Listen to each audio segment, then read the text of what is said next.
The federal government has recently declared a unilateral humanitarian ceasefire with the conviction that this measure will help ensure better humanitarian access and help the people of Tigray engage in agricultural activities during this rainy season. In this regard, the government has prepared food aid and agricultural inputs before the withdrawal of the Ethiopian National Defense Force from the region as part of the decision. However, the terrorist TPLF group and its paid collaborators in the West are engaged in disinformation, claiming that the government of Ethiopia has left the people in the region without any help, which is against the reality on the ground. In an exclusive interview with ENA, National Risk Management Commissioner Mitiku Kasa stated that the government of Ethiopia has been exerting the maximum efforts to provide humanitarian support to the people in Tigray following the law enforcement operation.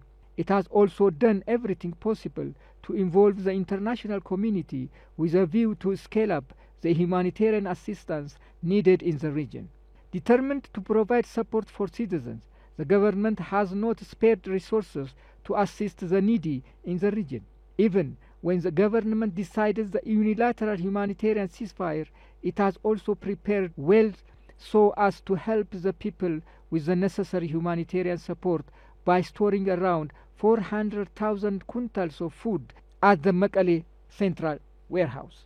Currently, we do have around 400,000 quintals of wheat, 23,000 quintals of edible oil, and additional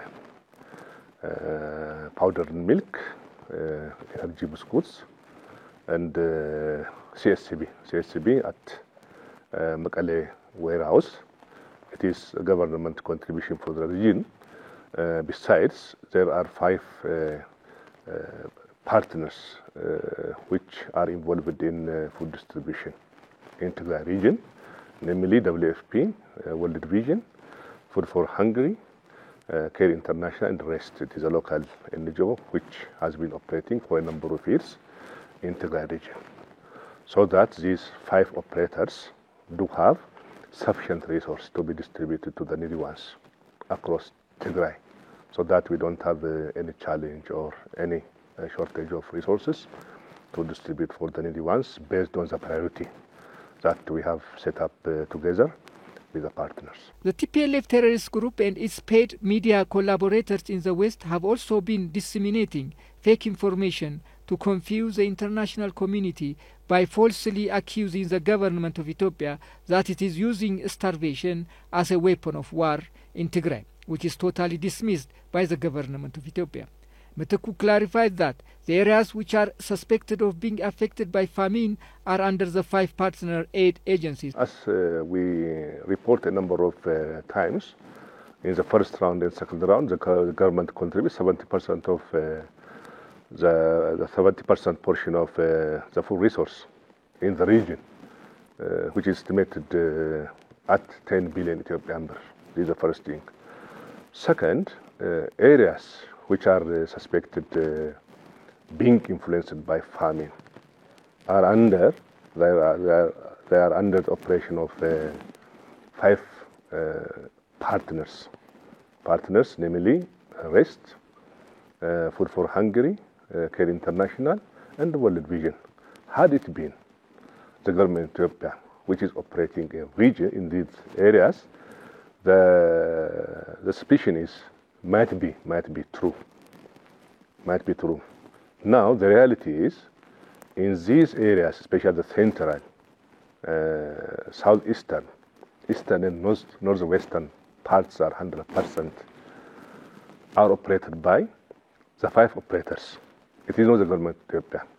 So that these 5 operators are responsible for the food that they are distributing to the beneficiary in the central, in northwestern part, in the eastern and southeastern part, so that it is a deliberate doing by some organizations and parties which have the intention to shadow the image of our country. The Ethiopian government has spent over 100 billion birr to help the people of Tigray over the past 8 months. Despite that, the international community has been undermining this based on the misinformation disseminated by the terrorist group and its paid allies in the West, and even trying to accuse the government for the humanitarian supply disruption and other predicaments. But now it is the time to understand the reality on the ground. The decision made by the government of Ethiopia will prove the fact that who was behind all the disruption that hinders the smooth flow of humanitarian aid and farming activities in the region.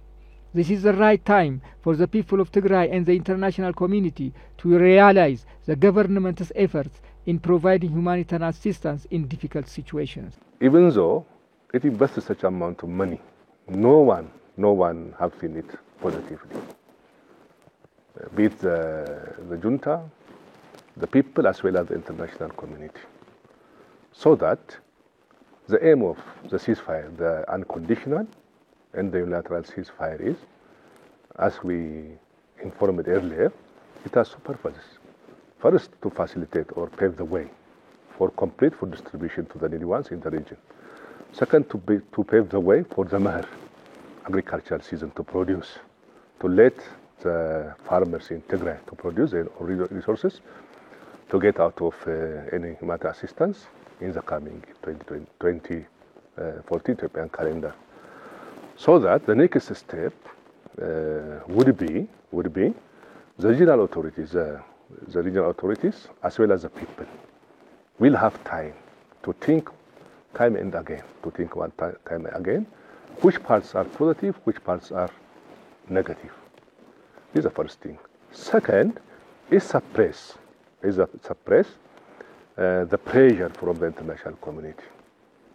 Okay, the government has been doing its best, but no one recognizes the contribution of the government, so that the international community have time to see how the government of Ethiopia have been performing so far, and how they can support the government of Ethiopia for the next intervention. In addition to the humanitarian activities, the government of Ethiopia has been working tirelessly to encourage the farmers in the region to engage in agricultural activities during this rainy season, so as to alleviate the food insecurity challenges of the region.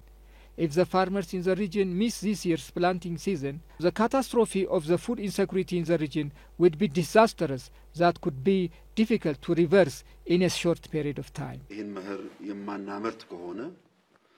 ተረጋግቶ አርሶ አደሩ ማምርት ከሆነ ተረጋግቶ እንዲያመርት ሊያስችል የሚችል የሙያ ድጋፍ If the farmers do not till the land this main agricultural season and we provide inputs to support the production of stable crops, the problem would be worse next year. Thus, adequate inputs, fertilizers and improved seeds were given to farmers, and agricultural equipment provided for those farmers had been looted. The government of Ethiopia, in collaboration with other partners, has been providing the necessary farming inputs sufficiently. So far, we have spent 1.8 billion birr to import 800,000 quintals of fertilizers.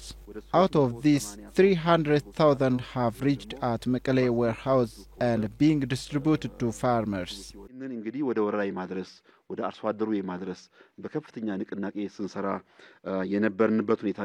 According to the officials, those entities that claim to stand for the people must now support the farmer to be stable and engage in farming activities.